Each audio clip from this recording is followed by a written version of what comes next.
ज्योतिरादित्य सिंधिया का जो सपना राहुल गांधी नहीं पूरा कर सके, क्या अब उसे मोदी पूरा करेंगे? योगी को मुख्यमंत्री बनाने के बाद मोदी मध्य प्रदेश में कुछ बहुत बड़ा करने की तैयारी में है।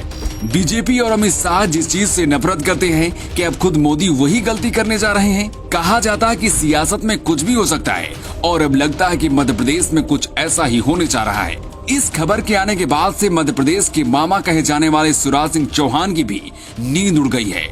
2 दिन पहले ज्योतिरादित्य सिंधिया अपने पूरे परिवार के साथ प्रधानमंत्री मोदी से मिलने पहुंचे थे। इस तस्वीर में ज्योतिरादित्य सिंधिया के साथ उनकी मां और पत्नी प्रियदर्शनी भी मौजूद नजर आ रही हैं। इस तस्वीर में एक शख्स और है जो ठीक प्रधानमंत्री मोदी के बगल में खड़ा हुआ था। ये कोई और नहीं बल्कि ज्योतिरादित्य सिंधिया के बेटे महाआर्यमान सिंधिया हैं। 2018 में ज्योतिरादित्य सिंधिया खुद को मुख्यमंत्री का प्रबल दावेदार समझ रहे थे, लेकिन राहुल गांधी ने तब कमलनाथ को मुख्यमंत्री बनाया था।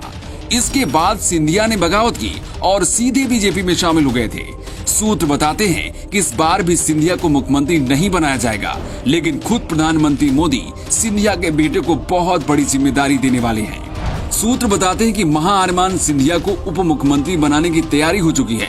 ये सब कब कैसे हुआ हम आपको बताएंगे, लेकिन सबसे पहले इस तस्वीर को गौर से देखिएगा, क्योंकि कई सवालों के जवाब आपको इसी से मिल जाएंगे। ज्योतिरादित्य सिंधिया केंद्र सरकार में मंत्री हैं, लेकिन प्रधानमंत्री मोदी के बगल में खुद की बजाय बेटे महाआर्यमान सिंधिया को खड़े होने का मौका देते हैं। ज्योतिरादित्य सिंधिया के दोनों हाथ सामने हैं, दूसरी तरफ महाआर्यमान मोदी के बगल में हैं और कंधे से कंधा मिलाकर खड़े हुए हैं। इस तस्वीर के आने के बाद दावा किया जा रहा है कि बीजेपी ज्योतिरादित्य सिंधिया के बेटे को 2023 में उप मुख्यमंत्री बना सकती है। महाआर्यमान की उम्र फिलहाल अभी 26 साल है, लेकिन अगले साल वो 27 साल के हो जाएंगे।